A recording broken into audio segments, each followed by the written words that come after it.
Ask for an additional 15 minutes to make my remarks. Without objection. Thank you, Mr. President. Mr. President, I want to spend a few minutes talking about a couple of different topics. First, I want to try to explain to the American people what's going on around here.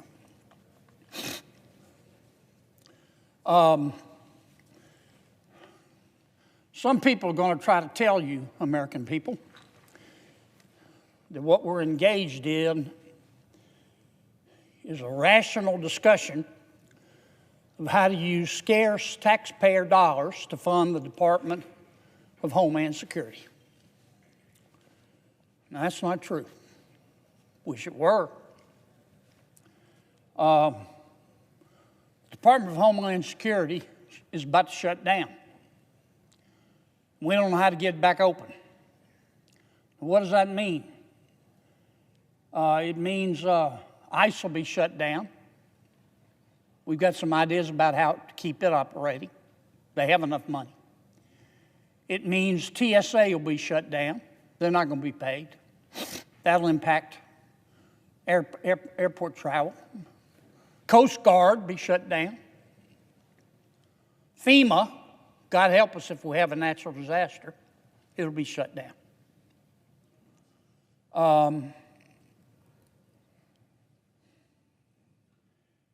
What's about to happen is top of the list, king of the hill, number one, stupid. And it's happening just not because of policy. It's happening because of raw gut politics. If you could see what I see, your gag reflex would be permanently triggered. Here's what's going on. The Karen wing of the Democratic Party is in control of the Democratic Party. And the Karen wing of the Democratic Party, not all Democrats, but there's clearly a Karen wing. Sometimes I call them the loon wing. They have gone to the Minority Leader Jeffries and my friend Senator Schumer and said, don't you vote for that Homeland Security bill. Why? Because the Karen wing of the Democratic Party wants to defund ICE. Now, we've seen this vampire movie before. The Karen wing of the Democratic Party also wanted us to defund the police.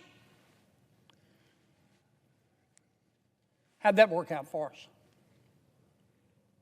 The criminals are still laughing. Now they want to defund ICE.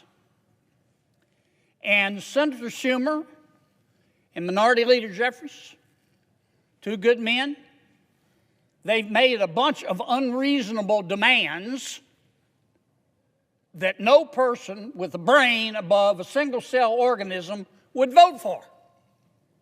It would put handcuffs on ICE.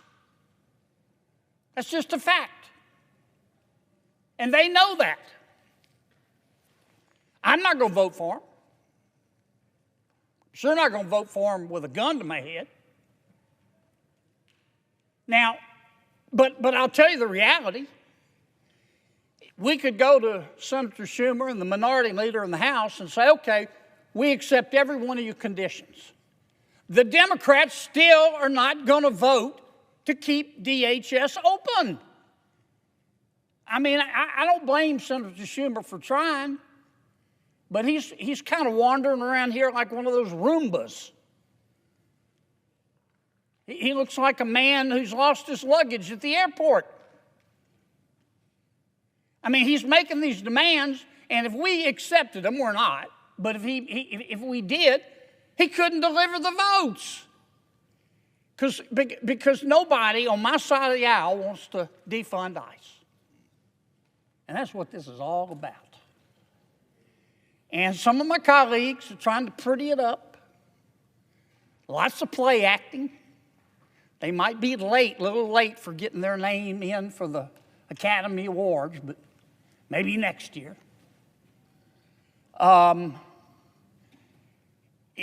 they're trying to muddy the water, make it look deep. Like we're having this discussion about efficiencies at the Department of Homeland Security. Nope, very simple. The Karen wing of the Democratic Party has told every single Democrat, if you don't vote to shut down DHS, if you do vote to fund ICE, we will punish you politically the rest of your natural lives. And that's why we're about to have a shutdown. Now, this stuff isn't complicated. Here's what I think most Americans believe. Illegal immigration, Mr. President, is illegal. Duh. If none of us are above the law, I believe that. I bet you believe that. If no one is above the law, how come people in our country illegally are above the law? Immigration statutes are not some second-tier laws that you can violate without consequence. It's the law. If you don't like it, change it. I believe in enforcing our immigration laws. Now, how you enforce them matters. By God, you better believe it matters. Those laws have got to be enforced in conformity with equal protection and with due process and in accordance with standards set forth by the United States Supreme Court. I think it was 1968 in a very famous case called Terry v. Ohio.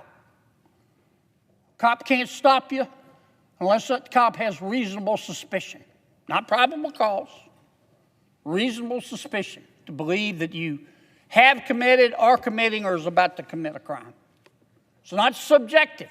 It's an objective standard.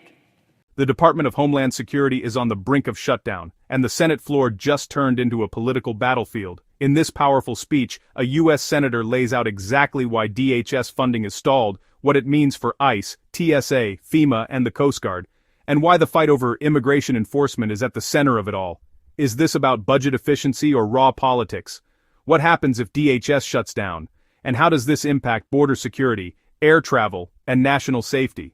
Watch the full breakdown of the Senate showdown that could change. And our cops, including but not limited to our ICE officers, have to follow it. Now, you can protest. That's fine. That's your right to protest.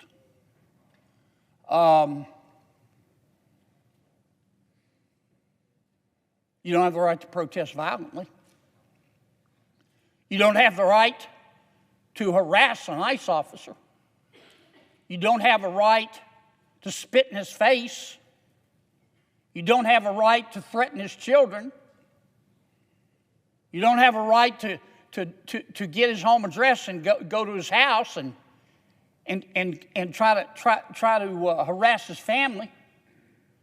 You don't have the right to block the street so the ICE officer can't get through. You don't have to have the right to kick out a cop's tail light. You don't have the right to go burn Christmas trees. You have the right to protest, but not violently. Because you know what? Two reasons. Violence undermines the morality that you say your movement is built upon. Dr. King knew that. That's why he wanted nonviolent protest. Gandhi knew that. President Mandela knew that in South Africa. Violence undermines the morality that you say your movement is built on. Now, there's a second reason that you can't protest violently. It's against the law. And it's bone deep, down to the marrow, stupid. If you act like a butthead with a cop or an ICE officer, it's not going to end well. It's not going to end well. Here's a little tip. It's free. Cops will leave you alone unless you do illegal stuff. And that's what this debate is all about. I hope we get it worked out. I don't want to see flights stop. I don't want to see FEMA not be able to respond. I don't want to see the Coast Guard have to shut down. But the Karen wing of the Democratic Party is the cause of this. And they're going to have to accept the fact that the law is the law, or they're going to have to get the votes to change it. Because the American people see immigration like they see the front door of their home. Most Americans lock their front door at night. Why do they do that? They don't lock their front door at night because they hate everybody on the outside.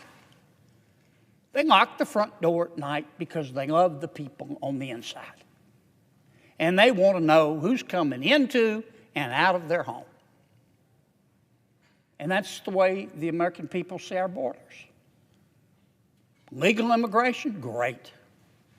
We admit more people, more of our world's neighbors, to come to America and become part of us every year than any other country. And the whole world knows it. That's why everybody wants to come here.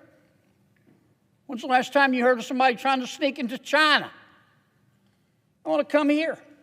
It's called legal immigration. But you can't jump the line. You got to fill out the forms and be properly vetted. You can't just come in. Now, President Biden didn't follow the law. That's why we're in this mess today. We don't know how many people he let in. I'm not saying they were all bad people. I don't know them. That's the point. We don't know who they are. I don't even know the number. Anywhere from 8 million to 15 million. Some of them were bad people. But we don't have the slightest idea who they are. And we don't know where they are. And that's why we have the rule of law. And that's why we have ICE. And that's what's going on. If you enjoy this breakdown, please don't forget to like, comment, and subscribe for more political breakdown.